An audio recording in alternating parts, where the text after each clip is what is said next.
Hello, and welcome to Tensegrity Adventures. In this video, I'm going to show you how to assemble your open daisy struts and tendons so that you can start building some really cool tensegrity structures.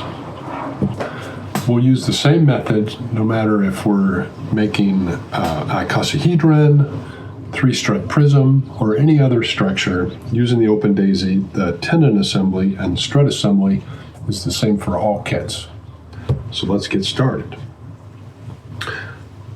For the struts, there are two pieces.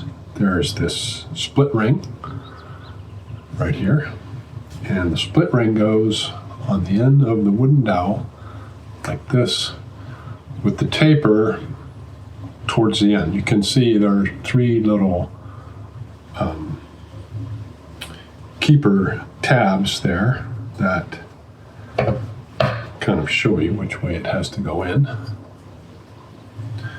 And then I put the hub face down on the table and just push the strut in.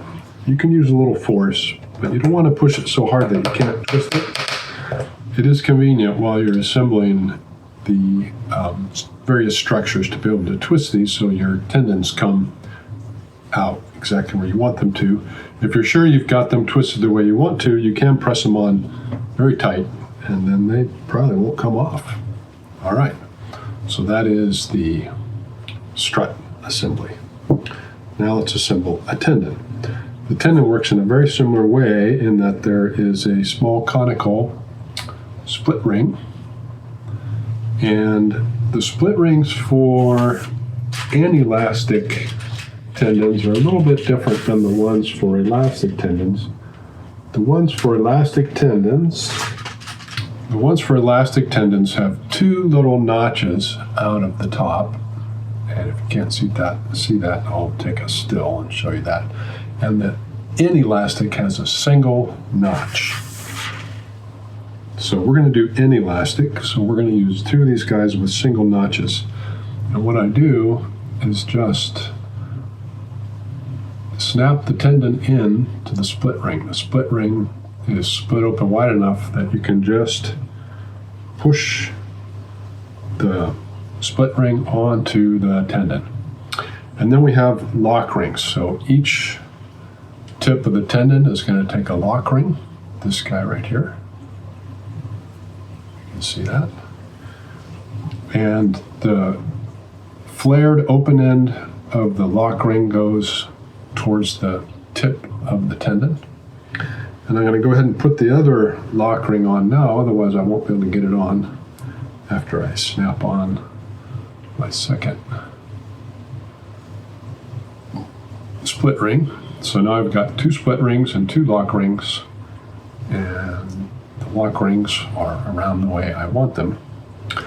And now I'm going to use this little tool that comes with, at least for now, it comes with every kit. And this thing is very handy when you're going to push these lock rings together, because now what we're going to do is push this lock ring onto that split ring, and they're both conical. So when I push that up tight, the lock ring is going to squeeze the split ring, and it's going to squeeze around the tendon, and it hangs on really good. So you can see this tool has a small depression in one end, and we're going to put the lock ring into that depression like so. And then we want to, there's two slots, one in the front that goes all the way up. That's how we got the tendon in there. And one in the back that only goes part way up. And we want to pull this guy back up like that through the back slot so we can get a pair of pliers on here.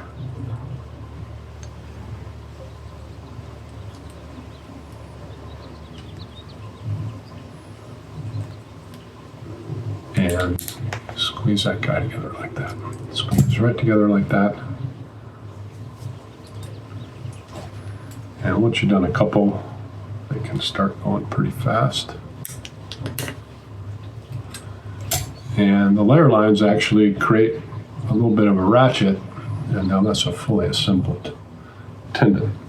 So now, when you get a new kit, you know how to assemble the tendons and the struts. I should mention that if you have elastic tendons, which most kids will have elastic tendons also, it works the same as what I just showed you for the inelastic, except that you're going to use the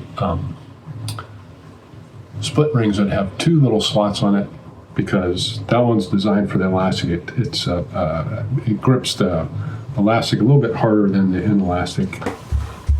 Thanks for watching. Now that you know how to assemble your components, go ahead and have a look at the links below where you can find videos that show you how to build the various tensegrities that you can build with your OpenDaisy build system.